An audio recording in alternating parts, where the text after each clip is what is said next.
শিলচরে কাজের উদ্দেশ্যে বেরিয়ে রহস্যজনকভাবে নিখোঁজ এক ব্যক্তি। সদর থানায় স্ত্রীর সাধারণ ডায়েরি। স্বামীকে খুঁজে না পেয়ে 2 সন্তান নিয়ে অসহায় হয়ে পড়েছেন স্ত্রী। কাছাড় জেলার শিলচরের মধুরবন চিরুয়া এলাকায় অবস্থিত নিকা প্লেস ভবনের নিকটে ভাড়া থাকাকালীন এক ব্যক্তি রহস্যজনকভাবে নিখোঁজ হওয়ার ঘটনা সামনে এসেছে। নিখোঁজ ব্যক্তি আনুমানিক 35 বছরের আব্দুল রহিম। নিখোঁজ ব্যক্তির স্ত্রী রঞ্জনা বেগম জানিয়েছেন, গতকাল শুক্রবার সকালে আনুমানিক সকাল 9টা নাগাদ তার স্বামী কাজের উদ্দেশ্যে বাড়ি থেকে বের হন, কিন্তু এরপর থেকে আর বাড়ি ফিরে আসেননি। সম্ভাব্য সব জায়গায় খোঁজ করেও স্বামীর কোনো সন্ধান না পেয়ে চরম উৎকণ্ঠায় দিন কাটাচ্ছেন তিনি। রঞ্জনা বেগম আরো জানান, তাদের ঘরে 2টি কোলের সন্তান রয়েছে।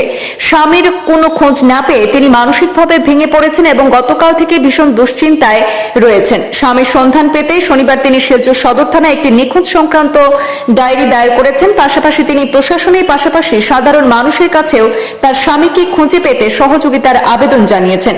নিখোঁজ ব্যক্তির বিষয়ে কোনো তথ্য জানা থাকলে নিকটস্থ থানায় বা শিলচর সদর থানায় যোগাযোগ করার অনুরোধ জানানো হয়েছে। আমার স্বামী গতকাল 9টার সময় বাড়াইছেন কাজ, এখনো পর্যন্ত গড় হয়েছেন না। গতকাল সকালে আমি বেজান খবর লই আর কুটুম কেশো, আমি এখন পর্যন্ত কোনো খবরও পাইছি না। আমি না পাওয়ায় সদর থানাতে এখানে ফায়ার করছি। আমার 2টা ছোটো ছোটো বাচ্চা আমি গড়ে তুলে গেছে। আমার খাওয়ারও কোনো উপায় নাই। কালকে রাত্রে তো তানে বাড়াইছি জানি, তখনও পর্যন্ত ওখানে খাইছি না। সব কুটুমকে খুঁজাইছি, আমি আগে হয়েছি।